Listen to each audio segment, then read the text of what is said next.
মিশকার হাত থেকে সোনাকে বাঁচানোর জন্য অবশেষে দীপার সামনে এসে মুখ খুলল লাবণ্য। সোনার জন্মের আসল রহস্য ফাঁস করলো লাবণ্য। হ্যাঁ বন্ধুরা, অনুরাগের ছোঁয়ার আগামী পর্বগুলোতে আমরা ঠিক এমনটাই দেখতে চলেছি।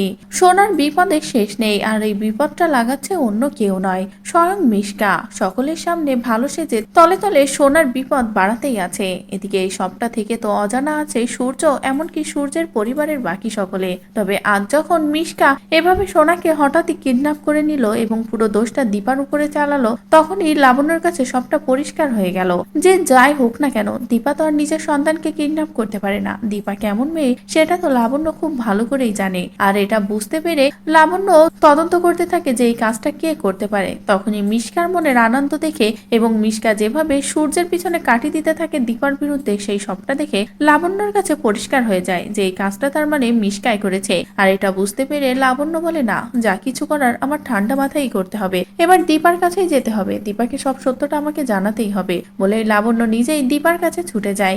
দীপাকে গিয়ে দীপার কাছে হাত জোর করে বলে, দীপা তুমি সোনাকে বাঁচাও, মিশকার ফাঁদ থেকে এক্ষুনি ওকে বাঁচাতে হবে, তা না হলে সবটা শেষ হয়ে যাবে। এদিকে দীপা তো মিশকা আর সূর্যের মাঝে ঢুকতে চায় না। তখনই লাবণ্য দীপাকে বলে, সোনা তোমার সন্তান, ওই রাতে তুমি একটা মেয়েকে জন্ম দেওনি, দুইটা মেয়েকে জন্ম দিয়েছো। সোনার উপর দুজনেই তোমার আর সূর্যের সন্তান, আর সোনাকে তোমাকে যেভাবেই হোক মিশকার ফাঁদ থেকে বাঁচাতেই হবে, তা না হলে যে সবটা শেষ হয়ে যাবে। যেটা শুনে তো দীপার মাথায় ঠিক থাকে না। দীপা বলে, আমার সন্তানের আমি কোনো ক্ষতি হতে দেব না, দরকার পড়লে আমি মিশকাকেই শেষ করে দেব বলেই দীপা ছুটে যায়। তো বন্ধুরা, লাবণ্যর মুখে সত্য শুনে এবার যদি মাঠে নামে দীপা সোনারকে মিশকার ফাঁদ থেকে বাঁচানোর জন্য, তাহলে সেটা দেখতে তোমাদের কেমন লাগবে কমেন্ট করে জানাও। পরবর্তী আপডেট পেতে চ্যানেলটি সাবস্ক্রাইব করো।